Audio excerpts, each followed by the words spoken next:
All right, so thank you for tuning in to Chompin at the Bit. I'm Kyle Rhodes. Of course, this is episode number 85. And on this episode, I'm going to talk about the NBA All-Star Game, which is going to happen. And if you remember, episode I did probably a few weeks ago, I did say the best way for them to do it is wrap in charities with it. Although I did forget that's kind of how they did it last year anyway, so that aspect is coming back this year. They are playing for the HBCUs as well as, I want to say, like some COVID relief type organizations. And I think that makes perfect sense. So, once you tie those in, you have all the top stars going to be there. Now, unfortunately, Anthony Davis and Kevin Durant will not be there because of injury. So they named a Booker to replace Anthony Davis, which is great.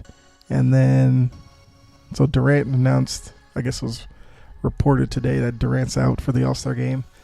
They decided to replace him with Jason Tatum in the starting lineup. And then Sabonis is taking his spot with the reserves. Since Tatum got bumped from reserves to starters, Sabonis becomes the reserve for Tatum. But I guess quickly, looking at the final results of the All-Star teams, the East, what I said was Team Durant, but with Durant out, they haven't announced whether or not he's going to stay the team captain, or if they'll name somebody else, because as of right now it will be LeBron versus Durant. And quick side note, those of you who don't remember, they did away with just East versus West. It's now gone to the schoolyard format where the two captains pick their own teams. So you could very well have LeBron and Kyrie on the same team, or Durant and Steph Curry. And another thing, they have gone back to the Elam ending as well. Those of you who don't know what the Elam ending is, so what they're going to do is they're going to play it basically as like 4 scrimmage games. What I mean is, the first quarter will be its own basic game, and the team that's ahead at the end of the first quarter wins that quarter. And that also decides kind of which team gets presented the, money to give to whatever, HBCU they're representing and COVID relief cause. So let's just say that, like LeBron's doing it for, like for Morris Brown or something. Now, these are just examples, just to let you know. And then Durant's team is representing Howard. So at the end of the first quarter, if LeBron's team was up, then LeBron's team gets that set of money, which would go to Morris Brown. Then if Durant wins the second quarter, that money goes to Howard. So there you go. But they're doing it like that, first 3 quarters.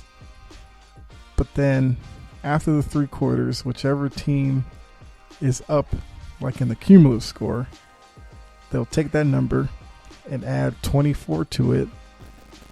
And then whichever team reaches that number first ends up winning. Of course, they're choosing 24 as a tribute to Kobe Bryant. Makes perfect sense. Hopefully, this year's All-Star Game does not end like last year's, where last year's the fourth quarter was great, but kind of anticlimactically, it ended on a free throw, which, that is an ending that comes into play with the Elam ending most likely, but hopefully this year, it's something where get some one-on-one matchup between 2 guys, somebody hits a tough jumper to win it. So hopefully that's what happens, but I do like the format change that they've done. The Elam ending part is great because, in the fourth quarter there's no time limit. and a lot of games the fourth quarter. Sure, that's when the players kind of play the hardest, but it still becomes a lot of, wide open layups and who can do big in-game dunks and all that kind of stuff. So at least now, eliminating it puts a finite point at where the game will end. You don't have to sit there and have the whole 12 minutes run off. So I like that. I like the whole foundation type stuff tied into it. That's great. Now, so looking at the rosters, and remember the starters were picked by the fan voting. So because of that, LeBron was the highest vote getter in the West, Durant in the East. That's why they're the team captains. Then the reserves were picked by coaches. So let's see, the Western starters: LeBron, Steph Curry, Kawhi, Jokic, and Doncic. Then the West reserves were Lillard, Chris Paul, Paul George, Rudy Gobert, Zion, Donovan Mitchell, and Devin Booker. Now, looking at those, I can't really say that I'm too upset with any of them. I mean, before Booker got named as a replacement for Anthony Davis, I did think he was clearly the biggest snub in the West. But now that he is on the team, I guess maybe Ja Morant might be the biggest snub. Now, I have to look real quick. What is Memphis's record? Because I haven't watched really too many Memphis games this year. Okay, so they're 9th in the West, 14-14. So yeah, I wouldn't be mad at that. I would say that Ja Morant's probably the biggest snub in the East. The West, sorry. But not saying it's too big of a deal because, of course, as a snub, if you're going to put somebody in, you'd have to take somebody off.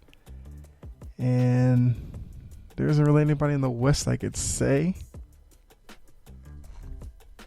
I feel like the easiest person to argue might be Chris Paul, but what he's done for Phoenix, they're the 4th team in the West, so I feel like that does warrant him and Booker being on the team. Like I said, if Booker was left off and Chris Paul was the only representative on the team, I would have made a strong argument that Booker should be in over Chris Paul. So both of them being there isn't that big of an issue.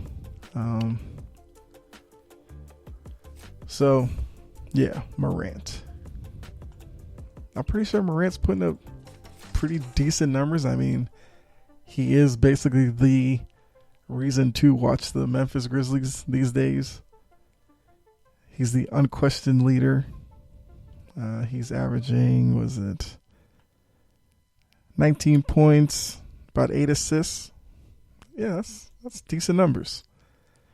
So now, looking at the East, Team Durant, you have your starters of Durant, Kyrie, Bradley Beal, Giannis, Joel Embiid. There's your 5 starters there. Then the East reserves were Harden, Tatum, Jaylen Brown, Ben Simmons, Zach LaVine, Nikola Vucevic, Julius Randle. And as I just said, Tatum's bumped up to the starters, Sabonis reserve. And I think Sabonis deserves that spot without a shadow of a doubt because he has been a monster for the Pacers.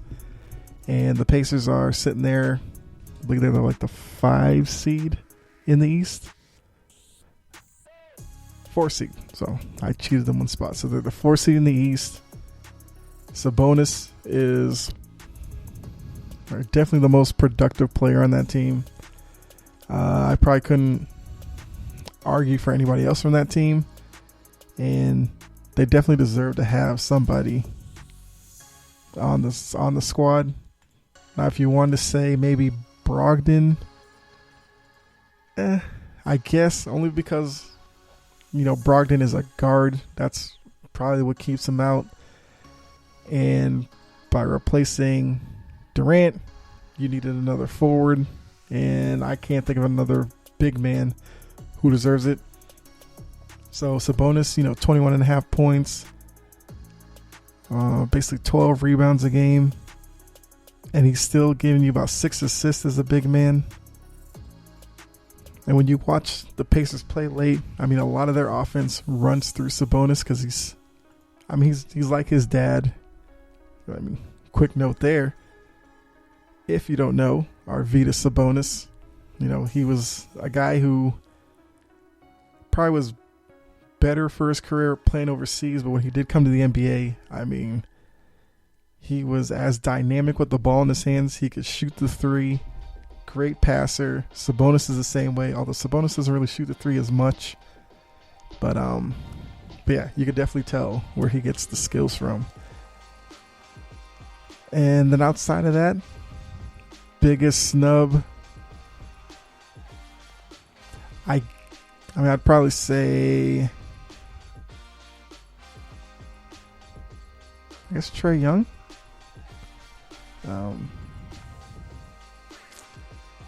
Yeah, I'd probably go Trae Young.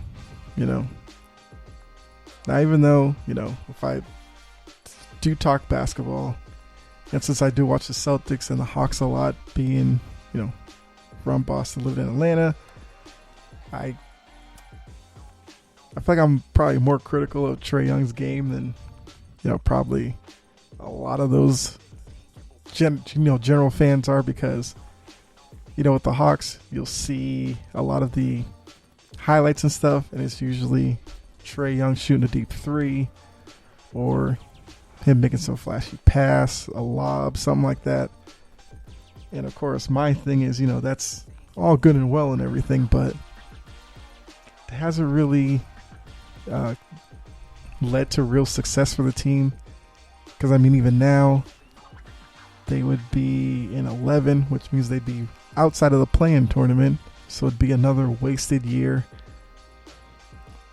And plus, I'm not a big proponent of the whole, they have this young team, because they've been using that for a few years now. I get it. Trae Young is still young, but remember, he was in the same draft as Doncic.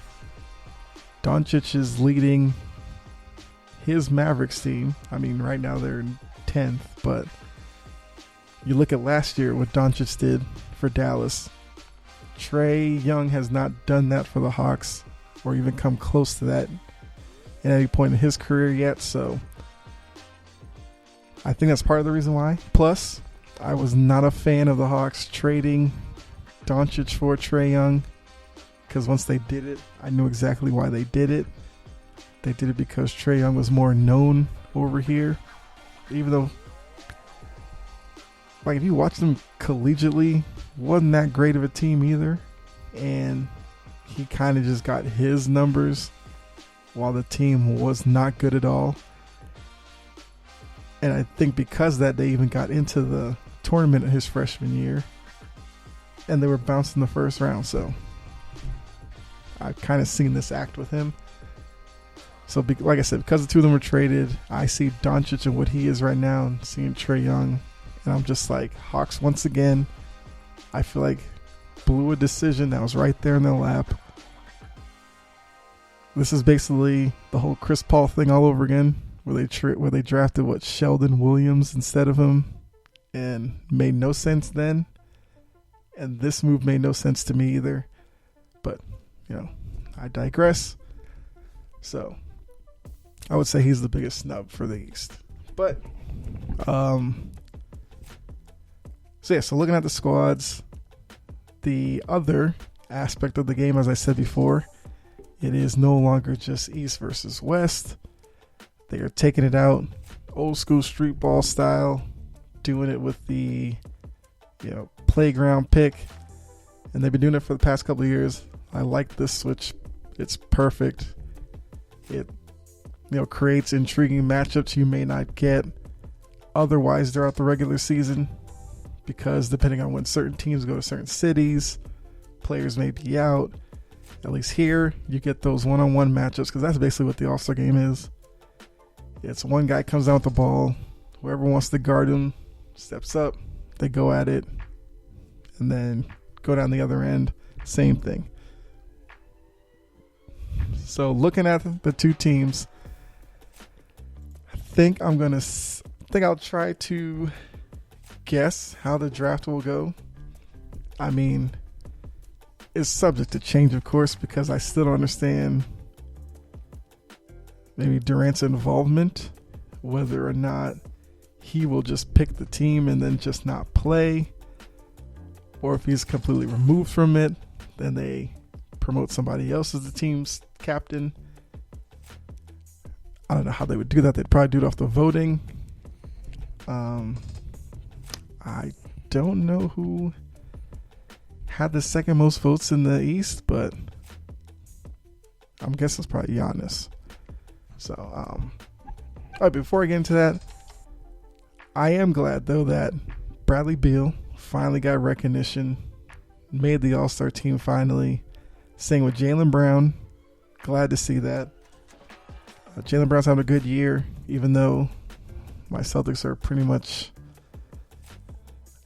I don't know what's going on with them. I'll probably have to touch on that in a different episode, because there's some things that aren't looking too good with them. So, but even with that, they still got the 2 All-Stars. I think it's warranted. Even though I think I heard a couple of people questioning it a couple of days ago. I believe it was. Who was that? Somebody on TV was just wondering whether with the recent slide with the Celtics, whether the decision might become Brown or Tatum, instead of from early in the season, it seemed like a lock between Tatum and Brown. And even early in the season, it seemed like one of them would probably be a lock as a starter, which, like I said, Tatum is a starter now, but, voted in. Let me see who else. I think there was somebody else. Not Lillard. Oh, yeah, Julius Randle.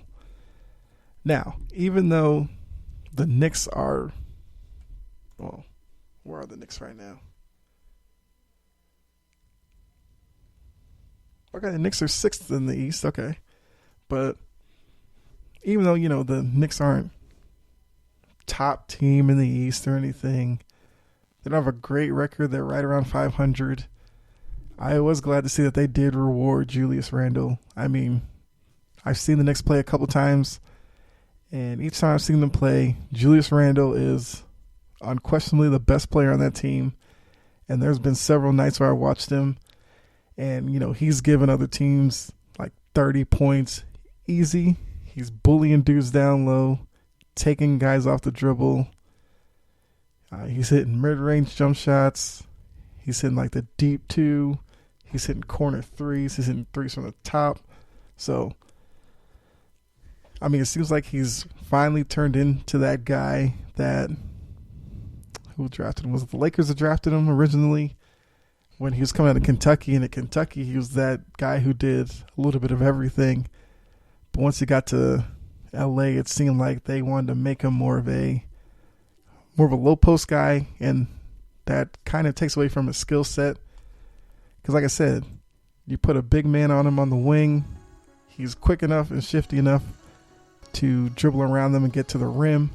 You put a smaller guy on him, he can post up, bully them around the rim. He's got good touch around the rim. So yeah, happy to see that he made the team as well. So with that out of the way, I guess we'll go ahead. I mean, they're going to go like back and forth with their picks. So I guess I could do the same thing. And since LeBron is the overall top vote getter, he'd get the number 1 pick. So looking at the group, I feel like,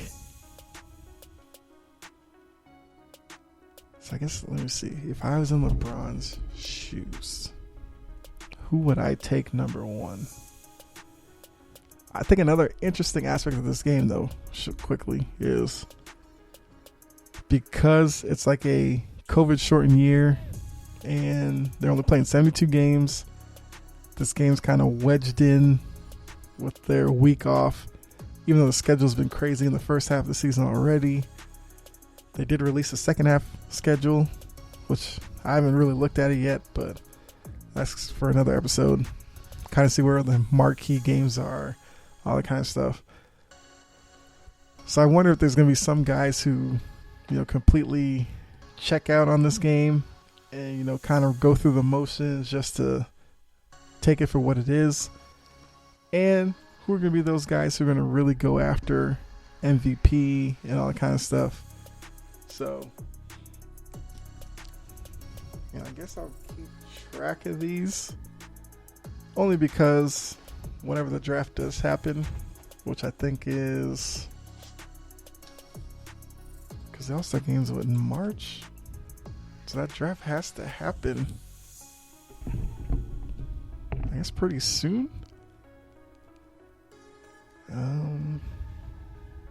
Yeah, March 4th is when the draft is. Okay. So I'll match up when I think up to March 4th. And we'll see how close I am. So like I said, we got LeBron. And I'm leaving Durant for now. Only because they haven't said anything. I feel like it shouldn't affect the draft too much. Of course, if Durant's not there, then somebody I pick will be making the picks and be obviously number one. Okay, so LeBron, I can see this going one of two ways. He could either take Giannis and become crazy front court of him and Giannis. Even though, like I said, it's not like a regular game because defense is for the first 3.5 quarters. But in terms of putting on a show, those two would be great. I could see him taking Doncic. I could see him taking Jokic. I mean, of course, it's an All-Star game. You can't go wrong anywhere. And also, forgot to say, the first... well, you have to... okay, so you have to pick from the starter pool first before you pick any reserves. So you can't go like Kyrie with your first pick and then Chris Paul with your second pick. Can't do that. You have to wipe out all the starters before you go to reserves. So there you go. So I'm going to say LeBron goes...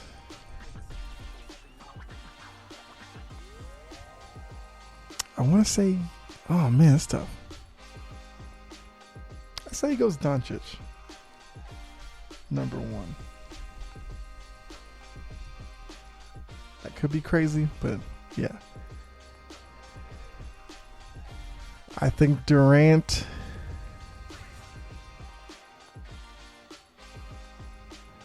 I feel like Durant should then go Giannis, especially since he's not playing.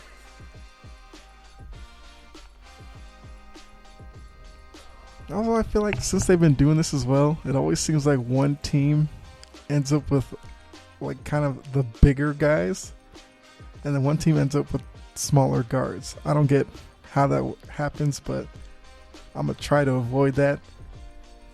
So, LeBron goes Doncic 1. Durant goes Giannis 1. Then I think LeBron would probably go Jokic.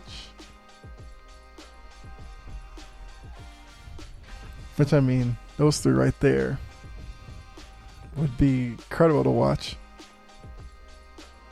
I mean, you guys know how I feel about Jokic. Love watching him play. I think he's the best big man in the league.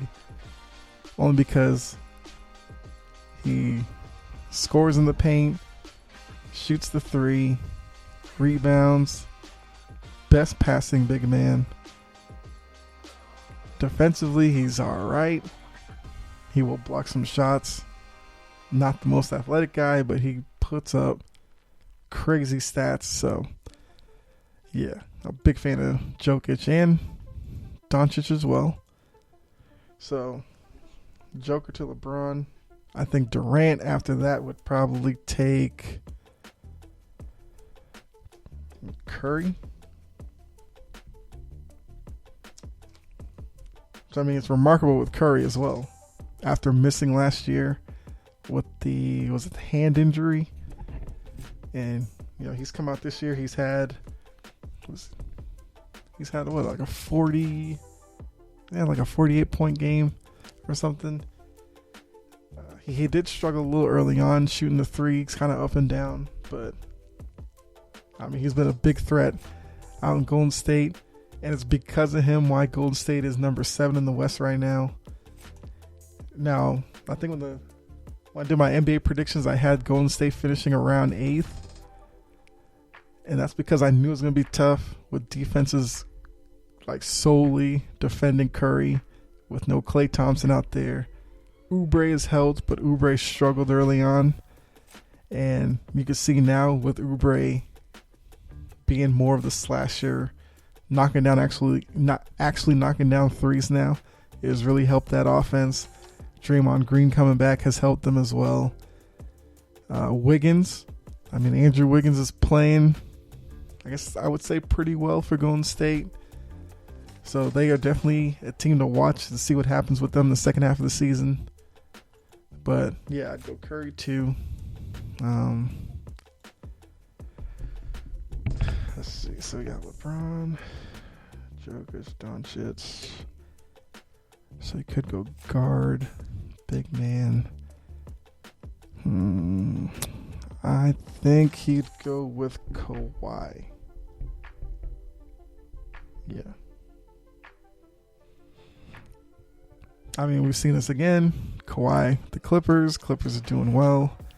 But after last season, I don't care what the Clippers do until playoffs come. See if they can have a better showing than they did last year where they flamed out prematurely and turned into a bunch of finger pointing, and the team kind of fell apart. Doc lost his job, all that stuff.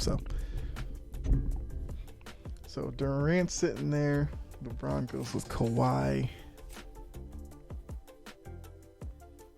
I feel like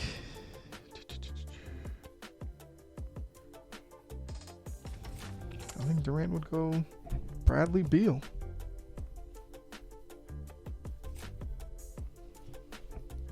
What's looking better for the Beal being a starter now is the Wizards have won, they won like 6 of their last 7 and have started turning their season around. I mean, they're still 12-18, which is terrible, but they're not that far out of a playoff spot.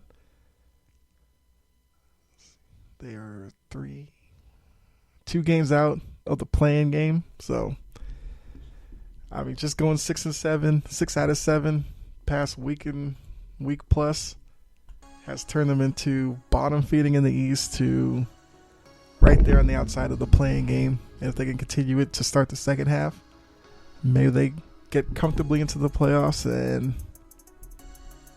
we'll see what happens with Westbrook and Beal. So that leaves Embiid and Kyrie. I feel like LeBron's going to go with Kyrie, which will leave Durant with Embiid.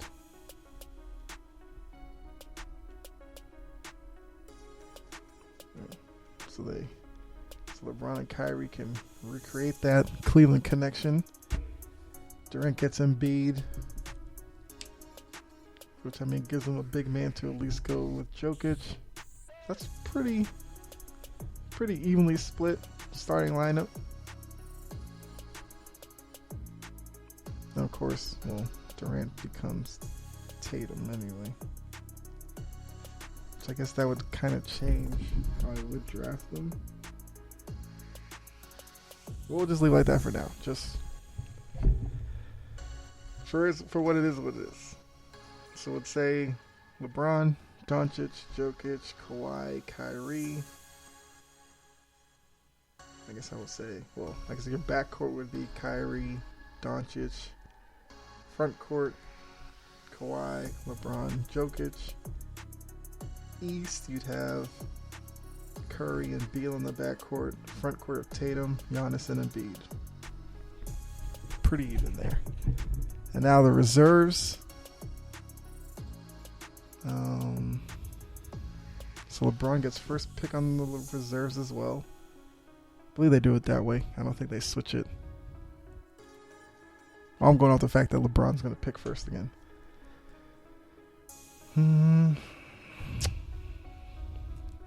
This is tough. I could see LeBron going Chris Paul. That's his boy. He could go Lillard. Because, Lillard is made for an all-star game. Shooting his threes from the logo. He could go Harden. Could go Zion, maybe. I say he takes Lillard. Yeah. Like I said, Lillard would be a guy who I think would go after MVP of the All-Star game easily. Not a problem there. Let's go ahead and get through the rest of this reserve list. So Durant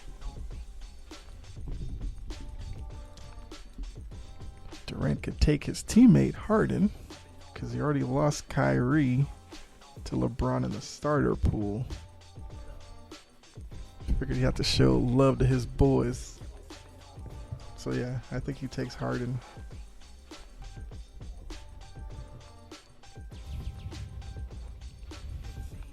Imagine that story if he doesn't take anybody from either of his teammates.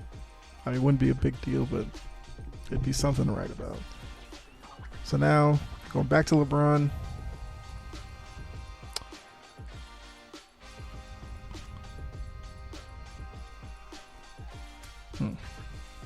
I think he takes CP3. Like I said, it's his boy.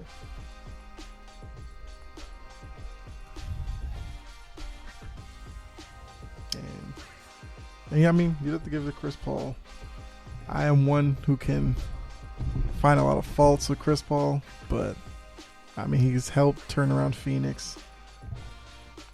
But the stigma with him is he can do that in the regular season, but playoff time doesn't exactly turn out the same way. Now, Phoenix doesn't have the expectations that he dealt with when he was with. He was with New Orleans. There was one year they were really good. When he was with the Clippers, of course, all those years with Griffin and Jordan and all that, he doesn't have that kind of pressure here in Phoenix. So just making it to the playoffs will be enough this year.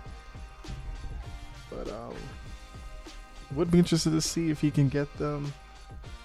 Well, one, stay in the top half of the East. That way they have a good chance of winning their first round matchup. Getting into the second round, see how that works out for them. But yeah, LeBron doesn't pass up Chris Paul here. So now Durant. LeBron's going two guards. Durant took Harden first. Does Durant follow suit, take another guard? Just to make sure he doesn't end up with,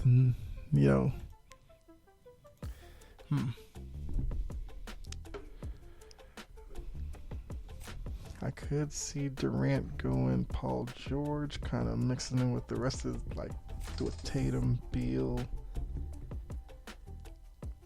Well,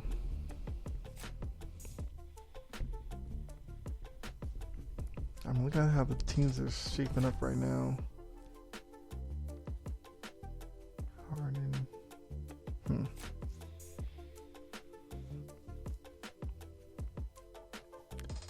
Could go Ben Simmons. Could go Jaylen Brown. Keep Tatum and Brown together. I think it would be interesting to see them separate teams. I feel like that's an added benefit to picking them like this. You get teammates on separate teams. So I'll try to keep it that way. I won't take Jaylen Brown here. I feel like big men reserves always get pushed to the last few picks anyway, so I probably wouldn't jump up here.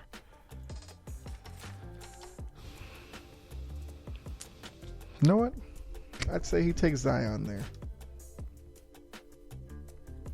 I could probably argue for one of them taking Zion with the first pick out of the reserves, only because All-Star game, I don't believe there's going to be fans there, but people watching at home are going to want to see Zion and what he does in the All-Star game.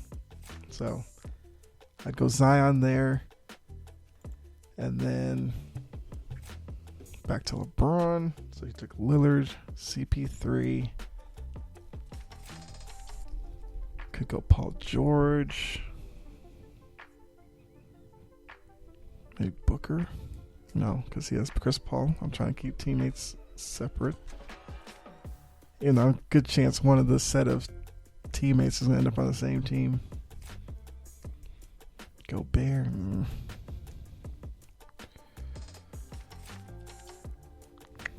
I say LeBron goes Ben Simmons here.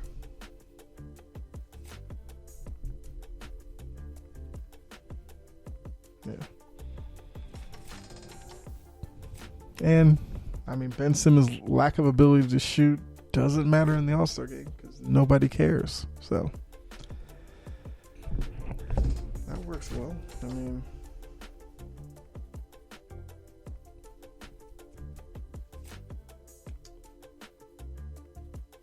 Simmons is a big man, but he's basically a point guard. So LeBron's gone 3 basic guards in a row. Durant's gone. Harden, guard. Zion, big man. So I'd say Durant takes...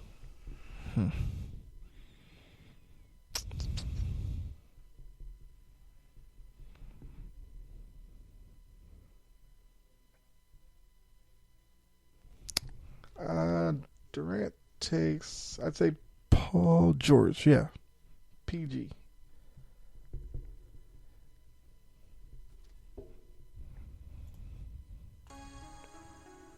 Oh, that's another guy. I'd be shocked. I wouldn't be surprised if PG wasn't one of the first 2 reserves taking. But, I feel like if LeBron went and took Simmons, Durant would take PG. And PG's had a bounce back year after that poor showing in the playoffs last year. Once again, he's another guy. Not going to matter what he does in the regular season. It's all about playoffs with him. So now we got Lillard, CP3, Simmons. Where does LeBron go after that? I think LeBron goes... I think at this point he would probably go Jaylen Brown. Maybe Zach LaVine. Oh, Zach LaVine's another guy. Shout out to him. I believe it's his first All-Star game. Great year for a Bulls team that isn't exactly that good this year. Oh man. Bulls are actually 7th. My fault. They're actually doing better than I thought. Maybe I should start watching them more. I haven't, other than when the Bulls play the Celtics, I haven't really watched them that much, but I've seen a little bit of their games, and I mean, LaVine is still LaVine.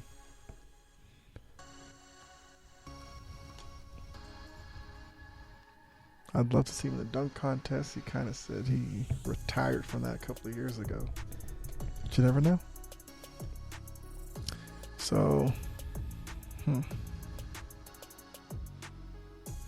I'll go Jaylen Brown here.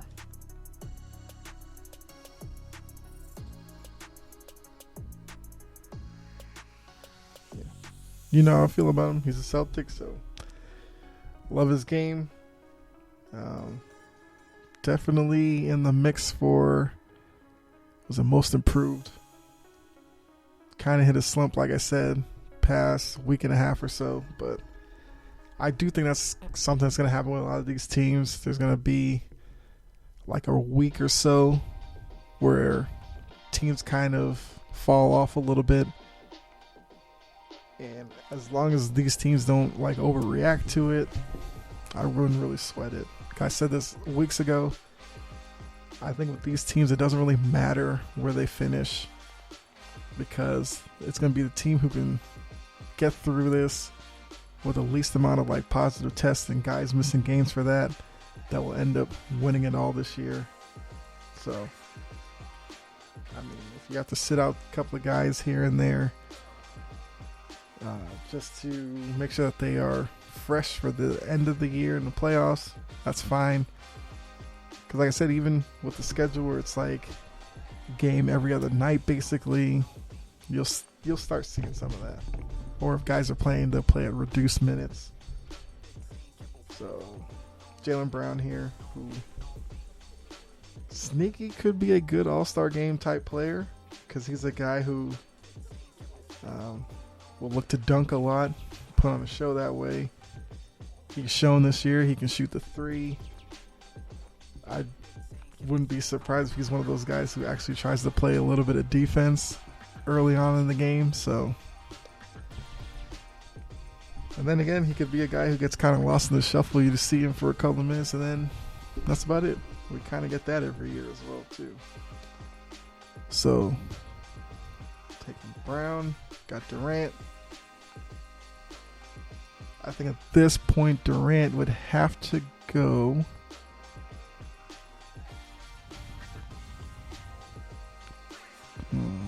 Booker. Yeah, I'll go Booker here. So like I said, trying to keep teammates separate. I feel like I've done well so far.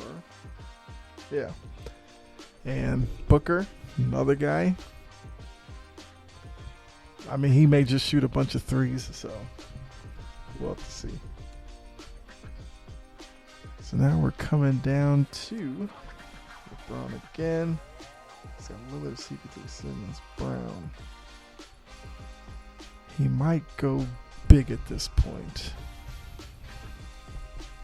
Just to throw in a big guy. Because right now he just has Jokic and a bunch of wing players.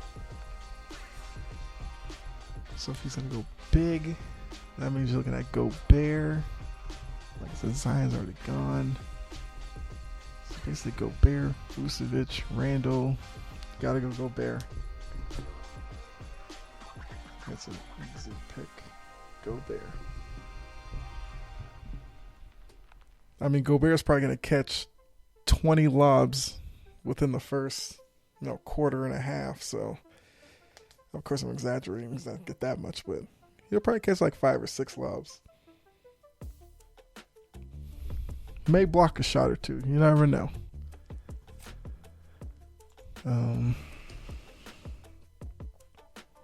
So Gobert's gone.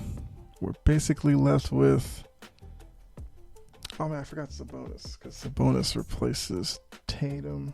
So LeBron could have gone Sabonis, but I'll say he goes Gobert. So that means Durant, Harden, Zion, PJ Booker. Durant could go big man here as well. I think he would take Sabonis.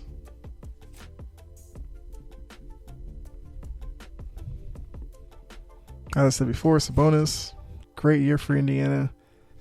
Definitely deserves a spot. So I'd hate to see him go last. So I'd put Sabonis there. Then LeBron. He'd be left with Levine. Let's see.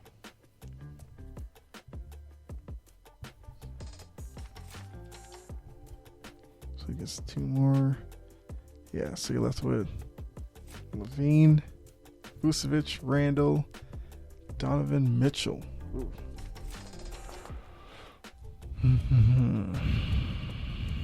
I'd say he goes Levine.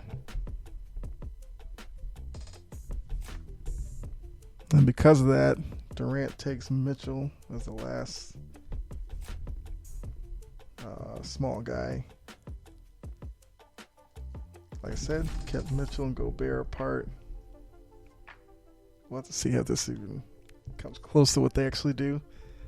That means your final two picks will be Vucevic and Randall.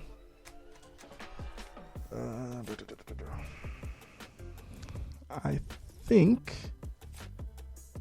LeBron would go. Did LeBron play with Randall when he was in LA? Or did Randall already move on from the... I can't remember. But I think LeBron would go Randall. And then Durant gets Vucevic as his last pick. I mean, I think I did pretty good drafting the All-Star team. I don't know if they'll do the same. But, yeah, so Team LeBron, Doncic, Jokic, Kawhi, Kyrie, starters. Lillard, CP3, Simmons, Jaylen Brown, Rudy Gobert, Levine, Julius Randle versus Team Durant. Once again, have to see if he stays as captain. Be Tatum, Giannis, Curry, Beal, and Embiid. Starters got Harden. And reserves, James Harden, Zion, PG, Booker, Sabonis, Mitchell, Vucevic. I mean, that'd be a pretty good game. Pretty good game. So, yeah, that's my rundown of the All-Star team. How I think the draft would go. And once again, that draft would be on March 4th.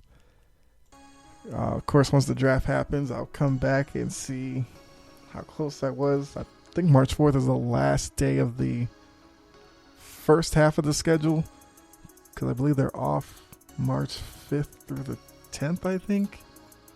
I'll have to verify that. And that, yes, they are doing the other festivities. I almost said facilities. For the All-Star weekend. They're just doing it in one day, which I think makes sense with the whole pandemic and everything going on.